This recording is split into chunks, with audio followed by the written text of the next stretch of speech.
Buenos días a todos. Gracias por estar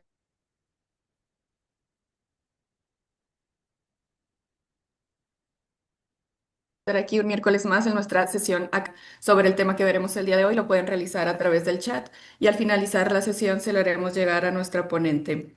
Asimismo, recordarles que si aún no reciben la invitación a nuestra sesión y desean hacerlo, pueden solicitarlo en este correo que aparece en pantalla y también recordarles que para recibir su constancia de asistencia es necesario que nos apoyen llenando la encuesta de satisfacción que les haremos llegar también al finalizar la sesión. En nombre de la Escuela de Medicina y Ciencias de la Salud del Tecnológico de Monterrey, les doy la más cordial bienvenida a nuestra sesión académica de pediatría. Mi nombre es Grecia Turrubiates, pediatra y coordinadora de este espacio. El día de hoy cerraremos con broche de oro nuestro bloque de nefrología pediátrica y para presentar a nuestra ponente le cedo la palabra al doctor José Miguel Hinojosa, quien, como ya sabemos, es nuestro coordinador del mes. Adelante, doctor. Muchas gracias. Muchas gracias, buenos días. En primer lugar, quiero agradecerle infinitamente a la doctora Mara que haya dispuesto de tiempo para apoyar a nuestro esfuerzo de educación continua. La doctora Mara Medeiros Domingo es médico cirujano, egresada de la Universidad Nacional Autónoma de México. Hizo su especialidad de pediatría en el Hospital Infantil de México, Federico Gómez, y la subespecialidad de nefrología pediátrica en el mismo hospital. Ella tiene doctorado en ciencias biomédicas por la UNAM, un postdoctorado en Weill Cornell Medical College de Nueva York, Presbyterian Hospital. Es miembro del Sistema Nacional de Investigadores con nivel 3 y tiene más de 130 artículos publicados en revistas indizadas. Bien, sí bien. Entonces, pues de nuevo, doctora Mara, agradeciéndole muchísimo todo el tiempo que la distrajimos de sus actividades habituales por darnos esta conferencia. Le cedo la palabra. Muchísimas gracias, doctor Hinojosa, por esta invitación, que es realmente un honor para mí participar con ustedes con este tema que es tan importante para la nefropediatría, porque sabemos que estas malformaciones del riñón y del tracto urinario son nuestra primera causa de enfermedad renal crónica. No tengo conflicto de interés y en los siguientes minutos veremos las definiciones, los tipos de alteraciones congénitas de riñón y de tracto urinario y me voy a detener en algunas que son más importantes. La enfermedad renal crónica es este daño renal irreversible que puede progresar a enfermedad renal terminal y tiene esta cláusula de tiempo de mayor de 3 meses, con anormalidades estructurales y o funcionales del riñón, con o sin disminución de la tasa de filtración glomerular y que tenga alguna de las siguientes alteraciones. Trastornos en la composición de la orina o de la sangre con elevación de creatinina o presencia de hematuria, proteinuria, cilindros y demás. Alteración en los estudios de imagen, en la biopsia renal o que un paciente tenga una tasa de filtración menor de 60 por más de 3 meses, con o sin los signos previos, aunque se sienta perfectamente, ya se cataloga como una enfermedad renal crónica. Cabe mencionar que esta definición no aplica para menores de 2 años y los niños que sabemos que tienen alteraciones estructurales del riñón se consideran con enfermedad renal crónica desde su nacimiento. Se divide a su vez en 5 estadios según la tasa de filtración glomerular. em, y sabemos que el estadio 5 es cuando los pacientes requieren ya terapia de reemplazo renal, sea diálisis o trasplante, para mantenerse con vida. En relación a la población pediátrica, diferentes registros nos han mostrado que la principal causa de enfermedad renal crónica son precisamente estas alteraciones congénitas del riñón y del tracto urinario. ya sea en pacientes que se encuentran ya en programas de diálisis o de trasplantes, o pacientes que son registros en donde entran los pacientes con tasas de filtración menor de 75. Después de estas alteraciones congénitas, siguen las glomerulopatías, las hereditarias y otras, ¿no? El riñón pasa por diferentes etapas durante su formación. Primero es el pronefros, que está más o menos a la altura del cuello, luego el mesonefros y finalmente el metanefros. La orina va a ser el principal componente del líquido amniótico y se empieza a formar alrededor de las 9 semanas. Em, Mientras más temprano sea el daño al embrión o al feto, pues más graves van a ser las consecuencias a nivel del riñón. Entonces aquí podemos ver las diferentes etapas de formación, las nefronas, que son estas unidades funcionales del riñón que incluyen el capilar arterial, que es el glomérulo, rodeado del túbulo, eh, se dejan de formar más o menos alrededor de la semana 34. Y aquí sí es muy importante las condiciones de la gestación de ese producto, porque hay diversas causas que pueden ocasionar que esos riñones no se formen bien. Ciertamente, la presencia de oligo o de anhidramnios es una bandera roja de que algo está sucediendo con ese riñón, pero también el polihidramnios, ¿no? Y el peso bajo al nacer y la edad gestacional. Estas alteraciones de riñón se pueden dividir en si son alteraciones que sean dilatadas. Estas dilatadas las dividimos a su vez en obstructivas y no obstructivas. Puede haber alteración en el número del riñón, puede ser que no se forme ningún riñón o que haya riñones supernumerarios. Puede haber problemas con el tamaño renal, y es lo que llamamos hipoplasia. Puede haber problemas en la posición, ¿no? Y que sea una ectopia, el riñón en herradura, o que haya malrotaciones, o que haya displasias quísticas o que se asocien a cuadros sindrómicos. Es importante distinguir entre hipoplasia y displasia. En la hipoplasia, pues los riñones son más pequeños y simplemente con menor número de nefronas, pero digamos que fuera de eso se ven bien. En cambio, en la displasia, el tejido mismo está desorganizado.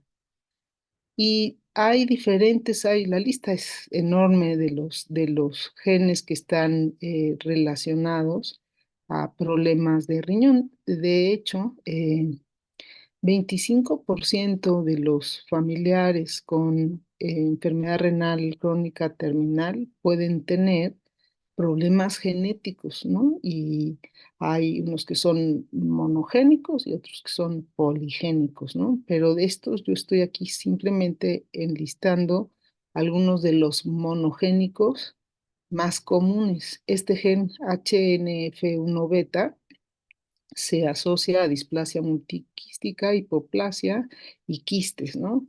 También PAX2, ya hemos encontrado incluso en México pacientes que tienen polimorfismos en este PAX2, se asocia a coloboma, a proteinuria y a hipoplasia renal y reflujo vesicoureteral, ¿no?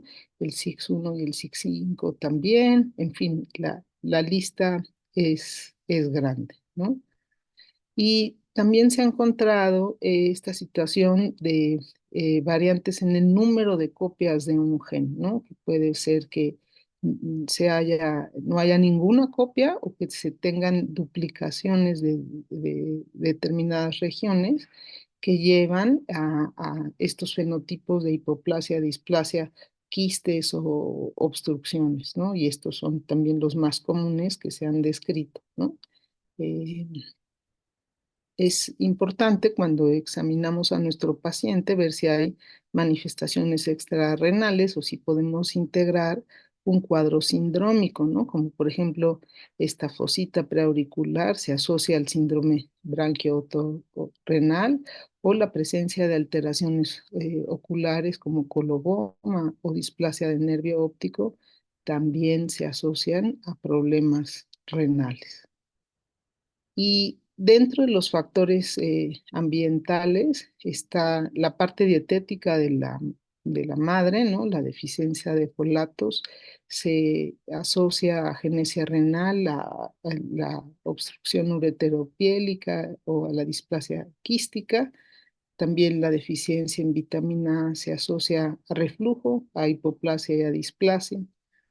Dentro de las condiciones maternas, la desnutrición materna va a llevar una baja dotación de nefronas y un peso bajo. A este respecto, pues, el doctor Brenner hizo muchos estudios viendo la relación que había entre el peso del producto y lo que nosotros llamamos la dotación de nefronas, el número de nefronas. A menor peso, menor número de nefronas. También la obesidad se relaciona con malformaciones de riñón como doble sistema colector y reflujo vesicoureteral. Y la diabetes nos da un amplio rango de malformaciones y alteraciones en el flujo urinario. La exposición de la madre a diversos fármacos y drogas o incluso tóxicos ambientales puede también favorecer la presencia de alteraciones congénitas de riñón y de tracto urinario. Estos son de los más conocidos, ¿no? Los inhibidores de enzima convertasa pueden dar lesión renal aguda e hipoplasia. Si las madres consumen cocaína, riñón en herradura, hipoplasia, displasia, reflujo, doble sistema colector. El alcohol da este síndrome feto-alcohol e hipoplasia renal. La fertilización in vitro con la cantidad de hormonas que reciben las madres también nos puede dar problemas y en forma muy importante un grupo en México, el doctor José Arreola, ha publicado, les voy a mostrar al final, varios trabajos en esta población en Aguascalientes, donde estudian a madres gestantes y ven el tamaño del riñón del producto y la exposición a pesticidas y a flúor. Y esta exposición tanto a flúor como a pesticidas se asocia a hipoplasia renal. Entonces, realmente esto es muy importante. Pues idealmente debería de hacerse con el ultrasonido prenatal. Eh, si se hace forma adecuada en el segundo trimestre del embarazo, tiene una sensibilidad entre 73 y 81% y una especificidad de 99% para poder diagnosticar estas malformaciones. Tenemos la situación de que es operador dependiente, aunque cada vez hay más cursos e incluso a nosotros nefrólogos ya nos están entrenando para que tengamos nuestro ultrasonido portátil y se puede hacer en el consultorio. La realización es más difícil en madres que tienen obesidad o que tienen oligohidramnios o anhidramnios, ¿no? Eh, Aquí se puede sacar este índice de líquido amniótico. Ya a partir de la semana 16, la orina fetal es la mayor fuente de líquido amniótico y va subiendo la cantidad de alrededor de 400 mililitros a las 20 semanas a 800, entre 800 y 1600 entre la 32 y 34 y después va disminuyendo gradualmente a 600 mililitros en la semana 40, ¿no?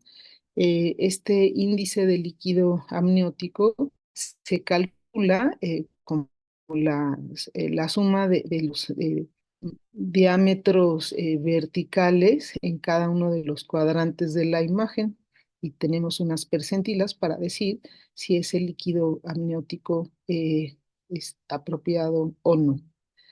También podemos ver el tamaño renal para la edad gestacional y tenemos unas curvas para ese tamaño renal, digamos el largo sagital, que sería el mayor, y el volumen del riñón de nuestro paciente. Y estas son evaluaciones que deben de incluirse en el reporte del ultrasonido prenatal. Preocupa mucho la presencia de agenesia renal. La bilateral, pues es incompatible con la vida, aunque hay algunos trabajos donde se han hecho durante la gestación infusiones de líquido de manera que se puedan formar los pulmones, porque realmente líquido amniótico y el reciclaje del líquido amniótico es muy importante para el desarrollo pulmonar. Esta agenesia renal se presenta en 1 en 10.000 nacidos vivos y clínicamente ocasiona lo que nosotros llamamos la secuencia de Potter o síndrome de Potter, la falta de líquido, digamos, el líquido amniótico también protege al feto, ocasiona el fenotipo que es el epicanto, baja implantación de orejas, puente nasal ancho, la mandíbula es muy pequeñita, hay deformidad en las extremidades y pues lo más importante aquí para la situación de la vida de ese paciente es la hipoplasia eh, pulmonar, ¿no? Si la agenesia es unilateral, pues muchas veces nos enteramos cuando estamos buscando el donador del riñón y hacemos los ultrasonidos a los familiares y resulta que mamá o papá tienen un solo riñón y habían salido a carretera sin llanta de refacción y no se habían dado cuenta, ¿no? Porque el riñón remanente empieza a compensar desde la etapa fetal, ¿no? La agenesia unilateral se puede ver en 1 a 2.000 recién nacidos vivos, es más común en el sexo masculino y generalmente es el riñón izquierdo el que está ausente. Una tercera parte puede estar asociada a diferentes afecciones de tracto urinario, como reflujo, obstrucción ureteropiélica, megauréter, ureterocele, entre otros, ¿no? Eh, y la mayoría tiene una tasa de filtración glomerular, pues, hasta la etapa adulta. Hay un porcentaje que puede tener microalbuminuria y 16% hipertensión arterial. Esto es bien importante. Si sabemos que un paciente tiene un riñón único, hacer una buena evaluación de la presión arterial porque sabemos que es un factor que puede terminar con la función de ese único riñón, ¿no? Y en estos casos, pues hacer todas las recomendaciones de un estilo de vida saludable para preservar la función de riñón.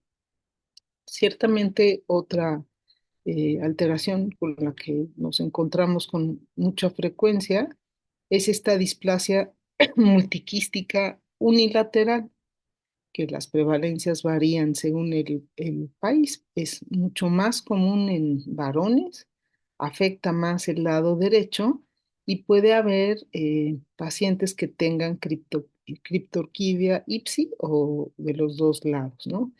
Y el pronóstico en estos casos va a depender de la integridad del riñón contralateral, que generalmente pues, es sano y compensa, ¿no?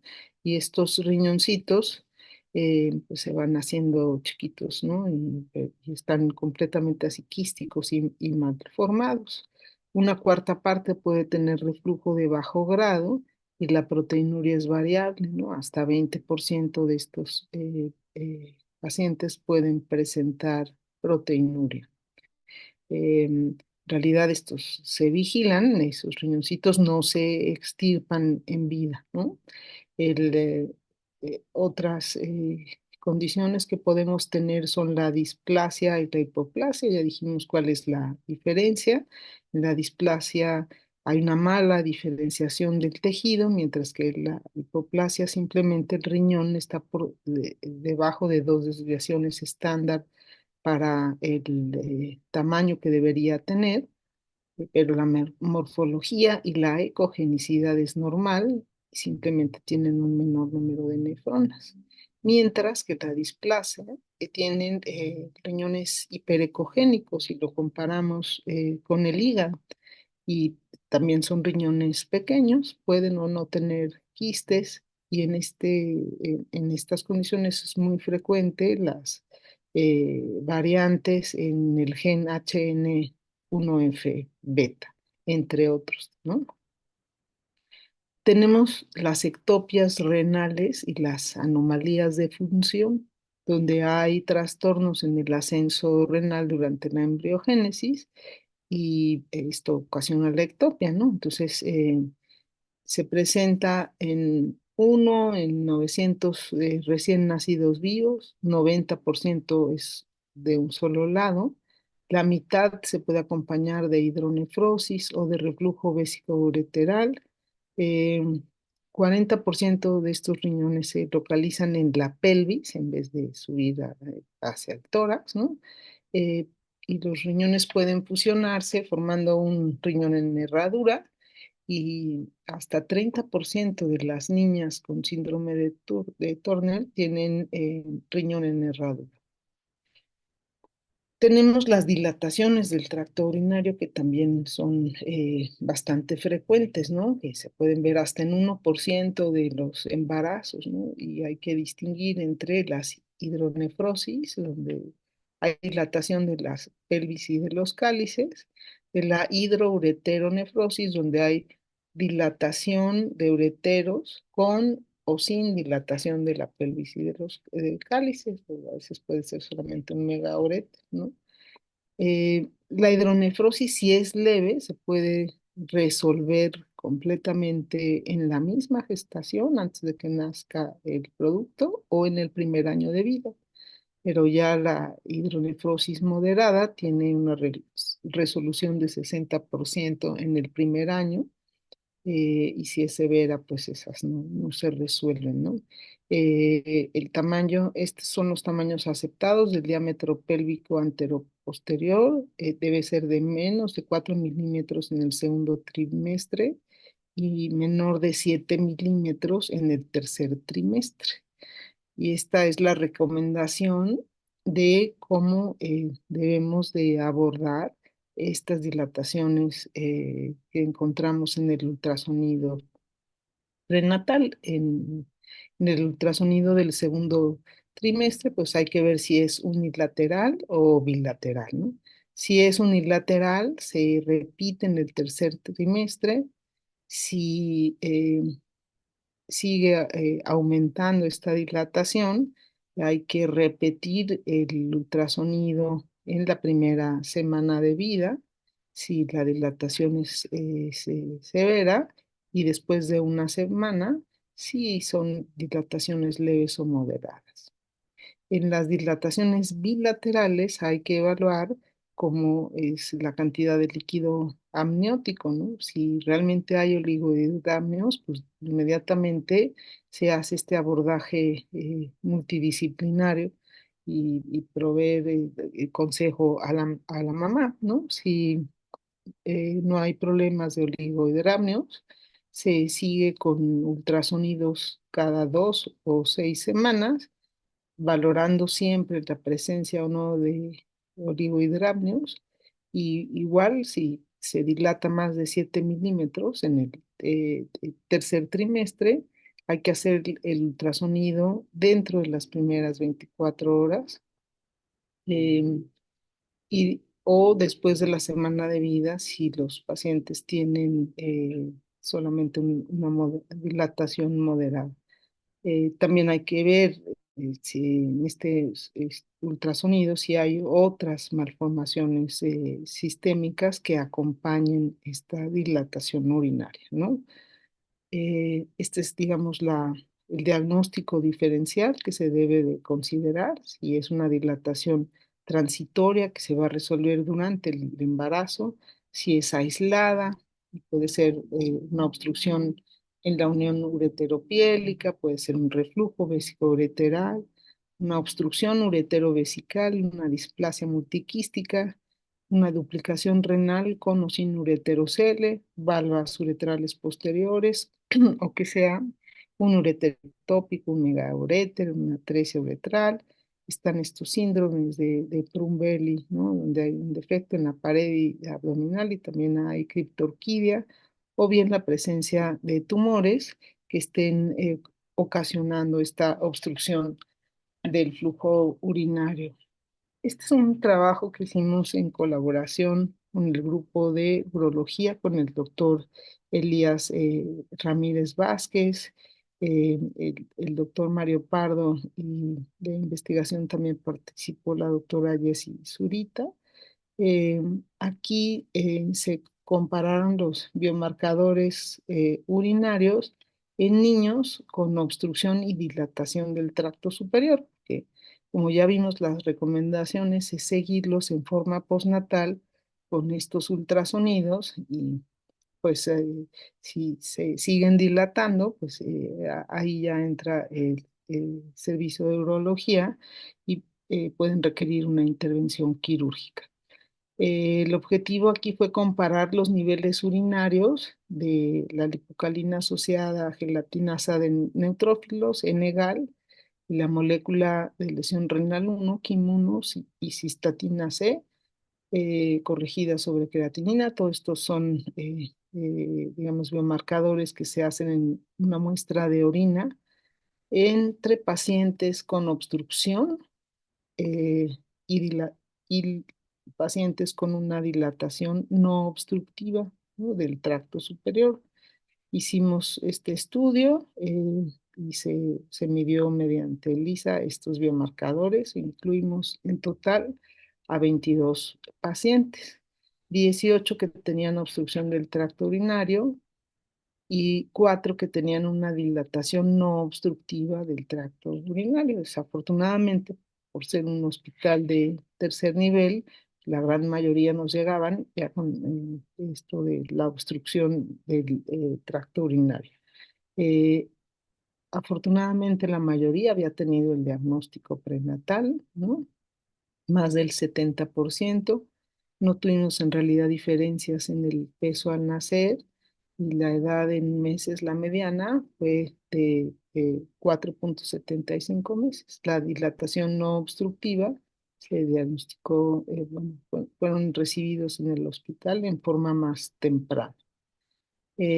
Aquí tenemos los diámetros, ¿no? De la anteroposterior de la pelvis renal. Pueden ver que pues, realmente sí estaban bien dilatados, como estaba la función renal diferencial. En estos chicos también se pide un gamagrama renal con MAC3 y evaluamos el tipo de curva de eliminación que tenían estos pacientes.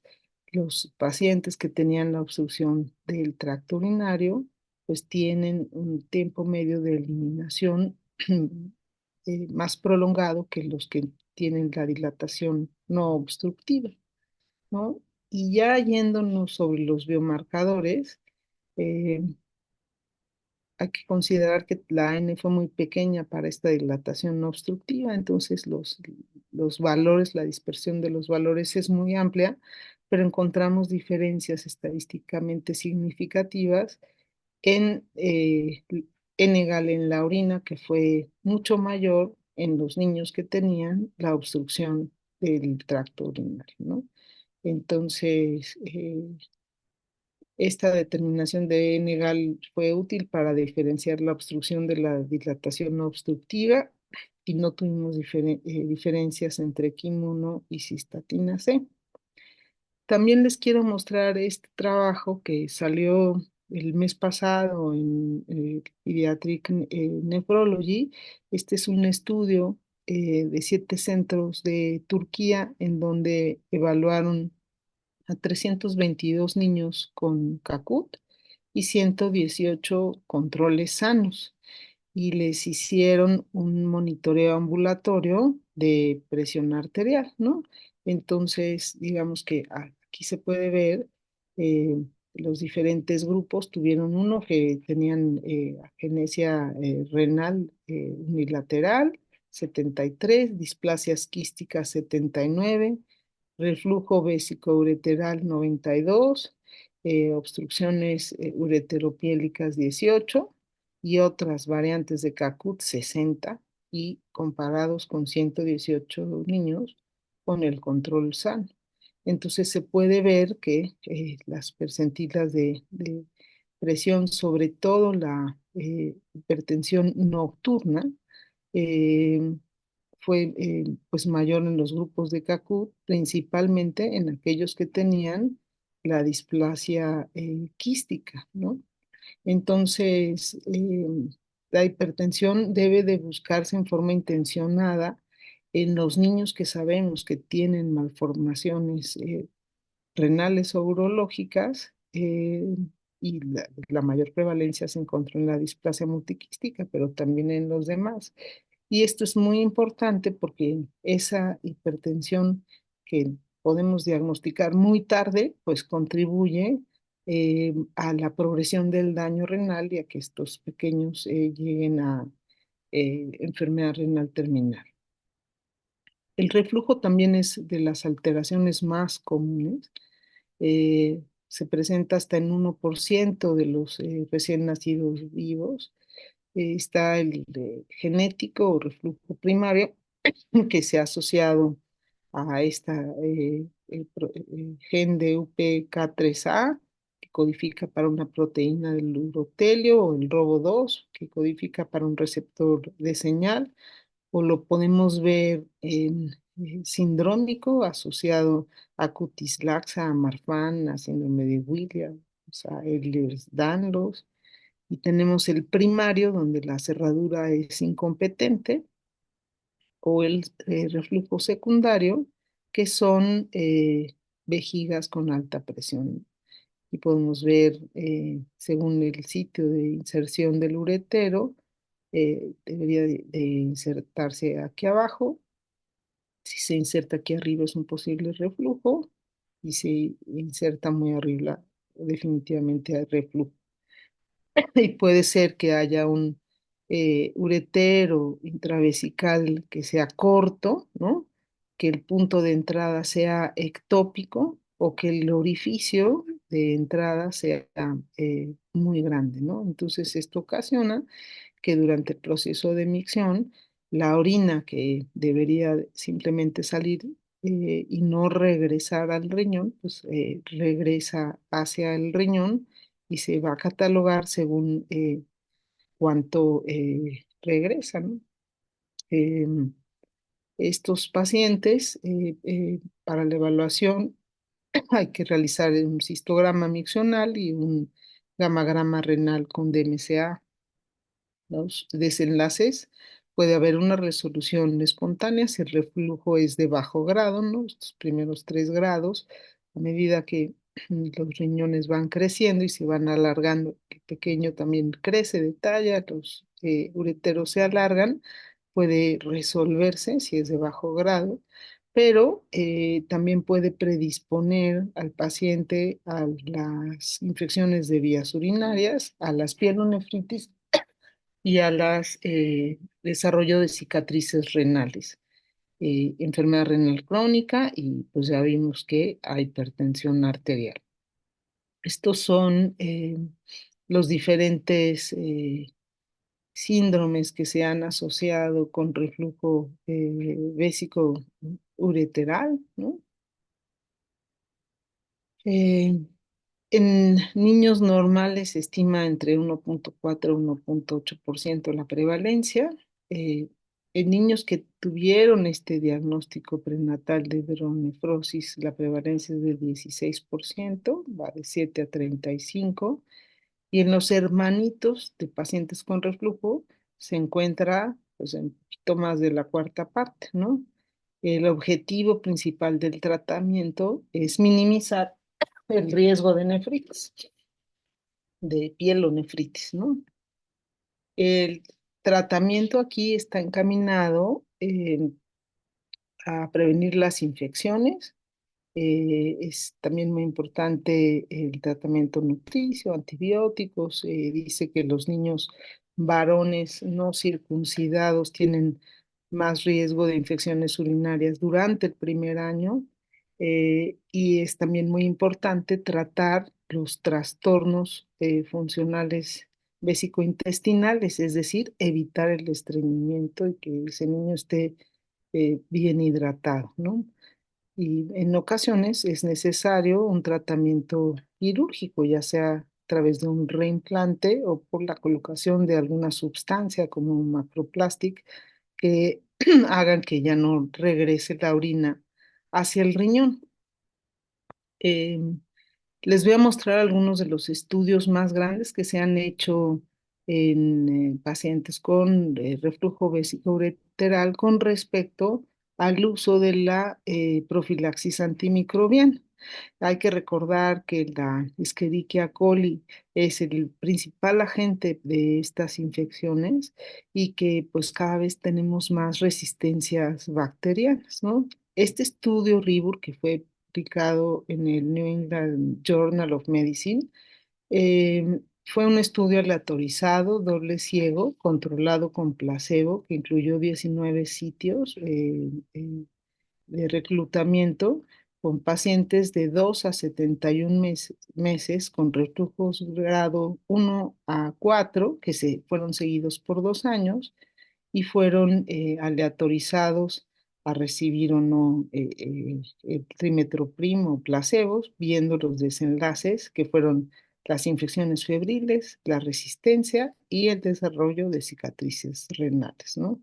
Evaluaron más de 10.000 niños, pero solo 607 se aleatorizaron. 302 quedaron en el brazo de trimestoprim y 305 fueron asignados al brazo de placebo. Eh, de los desenlaces, aquí podemos ver, digamos, cómo les fue. Lo más importante está aquí abajo, o sea, definitivamente el dar la profilaxis antimicrobiana sí previno el desarrollo de las infecciones sintomáticas por E. coli, pero también aumentó la cantidad de Escherichia coli resistente, ¿no? Entonces eso es muy importante. Aquí se pueden ver muy clara la curva, ¿no? La línea sólida, estos que recibieron el trimestoprim, y la línea punteada, los que recibieron el placebo. Entonces, las infecciones fueron más frecuentes en los que recibieron placebo, pero no hubo diferencia en el desarrollo de las cicatrices renales. Hubo mayor proporción de gérmenes resistentes en el grupo de Bactrim y estas de las conclusiones de este gran estudio, que los pacientes con la primera infección febril y trastornos funcionales fueron los que más se beneficiaron de este tratamiento antimicrobiano.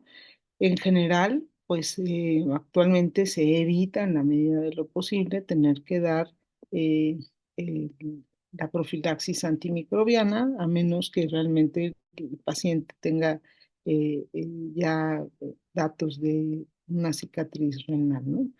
Este es otro estudio que fue muy importante dentro de la nefropediatría, que evaluó los factores de riesgos para estas infecciones recurrentes y el desarrollo de las cicatrices renales, que es lo que queremos evitar.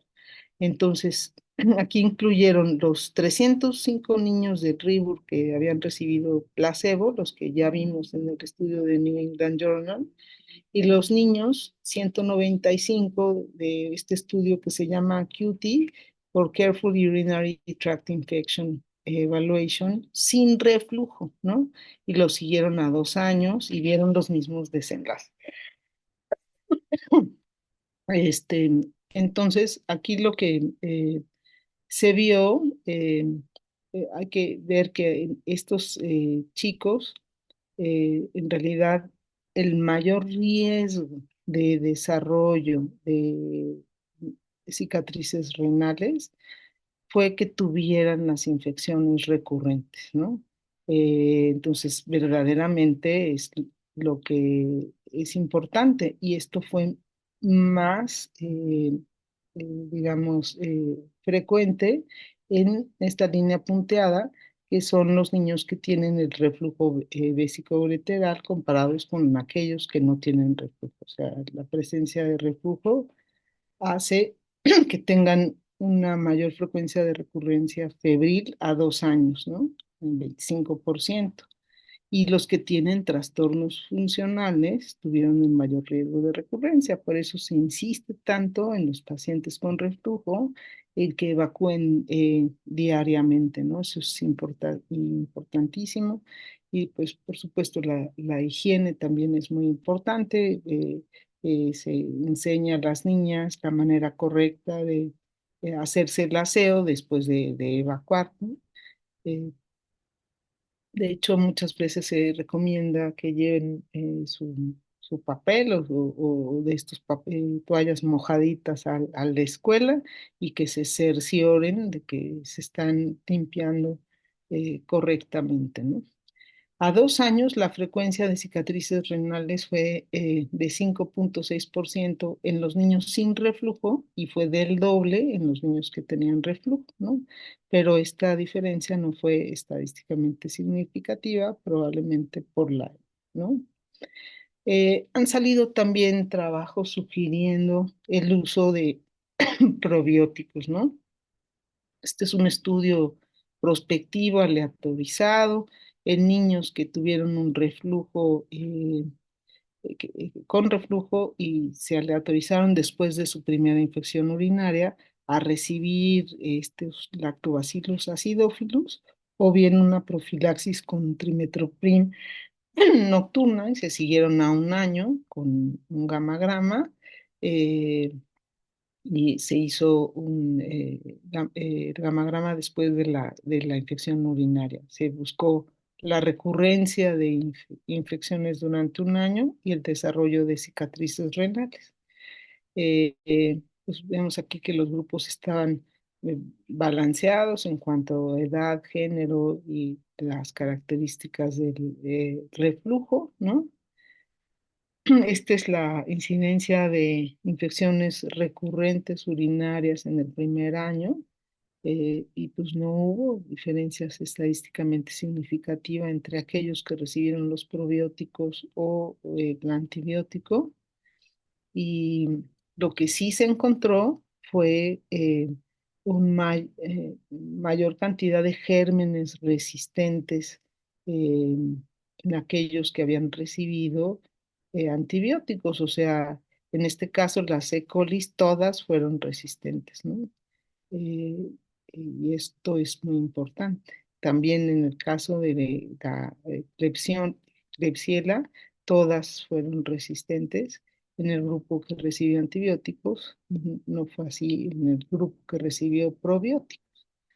Y la tasa de resolución espontánea del reflujo a 1 año, pues también fue importante, ¿no? No se encontró diferencia estadísticamente significativa, pero se puede ver que a 1 año más o menos 20% de los pacientes resolvieron el reflujo y tampoco hubo diferencia en el desarrollo de las cicatrices renales. Entonces, aquí eso es lo importante, ¿no? El asunto este de las cicatrices, ¿no? No hubo diferencia en la incidencia de infecciones urinarias ni de cicatrices renales, pero sí hubo diferencia en el patrón de resistencias a Klebsiella. Este trabajo también buscaba el uso de estos biomarcadores para predecir quién iba a ser las cicatrices renales, ¿no? Se estudiaron 123 niños con reflujo y 30 controles sanos, ¿no? Entonces, aquí se puede ver, digamos, la edad, el género, el grado de reflujo, ¿no? Y cómo se fueron presentando, ¿no? En realidad no hubo diferencia estadísticamente significativa y pareciera que Enegal sí distingue en aquellos que tienen eh, el desarrollo de cicatrices renales, ¿no? Em, También ha salido esta sugerencia de que durante el cuadro febril se utilicen esteroides para prevenir el desarrollo de cicatrices renales. Este trabajo salió publicado en el Pediatric Nephrology y a 385 niños que tenían su primera infección urinaria, que recibían antibiótico para ello, pues fueron aleatorizados para recibir una dosis de dexametasona por 3 días o placebo, y se evaluaron la frecuencia de cicatrices renales mediante el gamagrama de un gamagrama con DMCA. Si bien la diferencia no fue estadísticamente significativa, pues el número de cicatrices renales fue casi del doble en el grupo con placebo, ¿no? Eh, y esta es una revisión sistemática de este uso de esteroides, en donde pareciera que sí hay un efecto benéfico del uso de esteroides durante la infección febril para prevenir el desarrollo de cicatrices renales. Con esto concluimos que el reflujo vesicoureteral per se es un fenotipo, no es una enfermedad. Eh, los peores desenlaces se asocian con los trastornos vésico-intestinales y el tratamiento debe estar encaminado a prevenir las infecciones urinarias. No hay un consenso con respecto al manejo, y los pacientes con reflujo de alto grado son los que se pueden beneficiar de la profilaxis, pero la progresión a la enfermedad renal crónica puede deberse a otros factores, incluida la hipertensión arterial. Este es el estudio que les mencionaba del doctor José Arreola de Aguascalientes y de su grupo, que fue publicado el año pasado, donde en casi 300 mujeres embarazadas tomaron orina de la madre y líquido amniótico y midieron la exposición a pesticidas y a flúor, ¿no? Entonces vieron que en niños que no tenían ningún otro factor de riesgo, la presencia de pesticidas y flúor en sus combinaciones daban un volumen renal más bajo, estaban asociados con el volumen renal, y pues eso es algo que tenemos ahora que considerar también. Muchas gracias, no sé si haya alguna pregunta o comentario.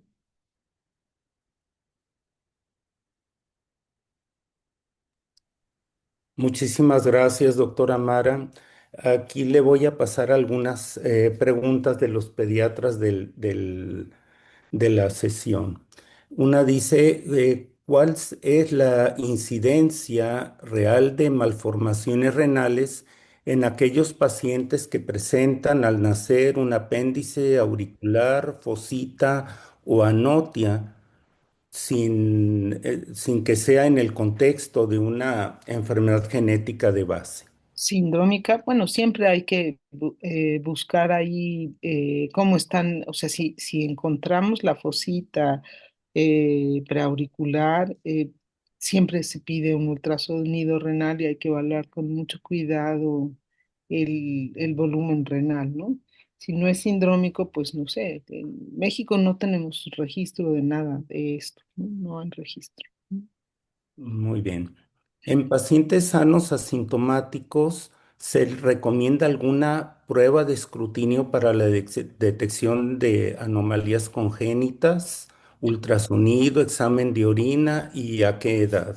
No, que en realidad eso sí está demostrado, la utilidad del ultrasonido prenatal. Ese es importantísimo, ¿no? Se solicita si se sospecha que hay algún problema, por ejemplo, una infección de vías urinarias o un niño que no está creciendo bien, pues también ahí yo voltearía a ver el riñón, ¿no? ¿Qué está sucediendo? Pero si no, no es necesario. Nosotros cuando hacemos las jornadas estas de detección de enfermedad renal, también incluimos a los familiares directos de enfermos renales. Entonces, si ese niño, su papá, mamá o un hermano tiene una enfermedad renal crónica, yo sí creo que a ese niño hay que estudiar, ¿no? Por esto de que hasta 25% tienen un problema renal, ¿no? Ujú. Gracias. Em, ¿En qué casos estaría justificada la profilaxis antibiótica y en su caso, con qué medicamento? Eh, Hay que considerarla en los pacientes que tienen el reflujo grado 5, ¿no?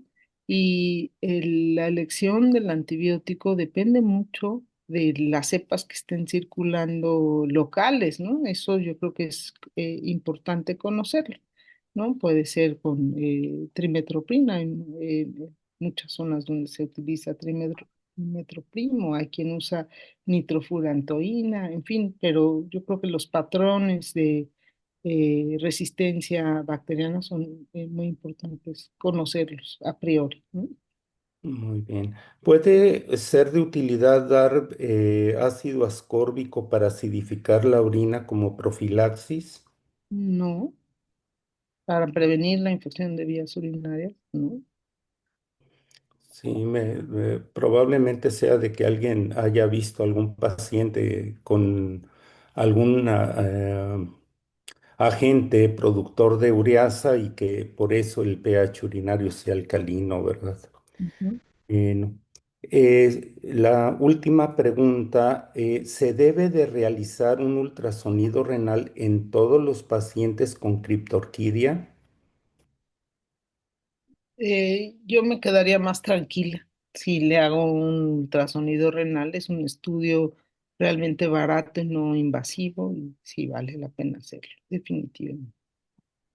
Muy bien, pues muchísimas gracias, doctora Mara. De nuevo, le agradecemos mucho que que haya distraído su trabajo, sus pendientes para darnos esta magnífica plática. Y a continuación le dejo la voz a la doctora Grecia para despedir la sesión. Gracias. Muchas gracias, doctores. Enfatizando lo que comenta el doctor Hinojosa, doctora Medeiros, muchas gracias por em, hacernos un espacio en su agenda, que sabemos que es bastante apretada, para compartirnos de su conocimiento y de su experiencia, que estamos seguros que va a ser de mucha utilidad para los pediatras que se conectan a nuestras sesiones. Y gracias, doctor Hinojosa, por haber fungido como el coordinador de este mes y poder haber hecho posible pues estas sesiones. Gracias a todos nuevamente Gracias. por estar aquí. Y el próximo miércoles daremos inicio a nuestro bloque de enfermedades respiratorias, que ya estamos en épocas también de estas afecciones y pues hay que estar preparados y actualizados al respecto. Muchas gracias a todos y nos vemos el próximo miércoles. Gracias. Gracias. Hasta luego.